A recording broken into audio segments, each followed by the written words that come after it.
Nandito kami sa may gas station kasi magbabayad ng taripa yung aking asawa kasi hindi siya nakapagbayad.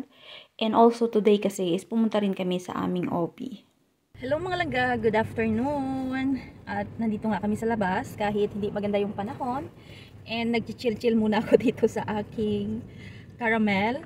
Kasi ito na yung huling araw na gagala kami ng anak ko. Yung anak ko na nandito pa sa aking tiyan. Kasi tomorrow is bibiyakin na po ako. Yes, I'm having a CS. Hindi po ako normal kasi sabi ng aking OB-GYN, masyadong malaki yung aking baby. Kung hihintayin pa namin na inormal ko siya, hindi ko talaga siya kaya.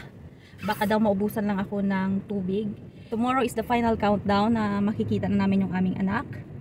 And we are so excited na mag-asawa na makita yung aming anak. And wish me luck tomorrow. But for now is chill-chill lang muna kami ng aking asawa. Iikot-ikot muna kami dito sa aming city. Then after that is uuwi din para makatake a rest. And tomorrow morning at 8, yung schedule kasi na ko for the operation is 8, sabi ng OB ko. So early, before 8 is nandun na kami sa hospital. So wish me luck! Kapag tomorrow pa yung operation mo, is pwede ka pa talaga makapag-relax sa bahay nyo. Di mo kailangan pumunta ng early sa hospital.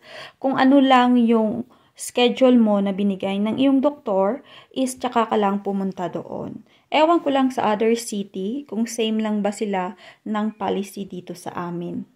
Dahil wala sa opisina yung aking ugangan nga lalaki, so ihahatid na lang namin yung mga empty bottles sa kanyang bahay sa village kasi nilalagyan niya ng mga homemade honey na kanyang ginagawa. Medyo pricey din po kasi yung mga empty bottles na binibili sa store, so ako is sinisave ko. Madadaanan pala natin yung simbahan na may buhay na cross na bato, tapos itong lake na pwede ka rin dyang mangisda. Ang problema lang kung malapit ka sa mga lake or matubig nga area is ang mga langaw during summer, damo gid langaw. Ari nagali kami sa may village sang akon nga ugangan. Then, istorya kami sa akon nga bana about tomorrow and we are so excited.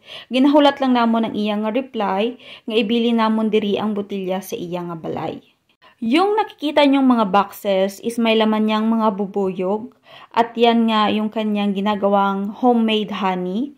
Then, yung aking asawa is nilalagay niya na yung mga botilya na aming dala para kaming kawatan.